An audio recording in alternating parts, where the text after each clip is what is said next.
آخر کیا وجہ ہے کہ اذان شروع ہوتے ہی کتے رونے لگ جاتے ہیں، یعنی کہ عجیب و غریب آوازیں نکالنا شروع ہو جاتے ہیں اور اذان ختم ہوتے ہی چپ ہو جاتے ہیں، اور ایسا خاص طور پر فجر کی اذان کے وقت ہوتا ہے؟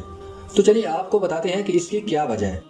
دوستو، اللہ تعالیٰ نے جانوروں کے اندر ایک ایسی خاص طاقت عطا فرمائی ہے جو ہم انسانوں کو نہیں دی، جبکہ اللہ تعالیٰ نے انسان کو اشرف المخلوقات بنایا ہے، یعنی کہ تمام مخلوقات میں سب سے افضل انسان ہے۔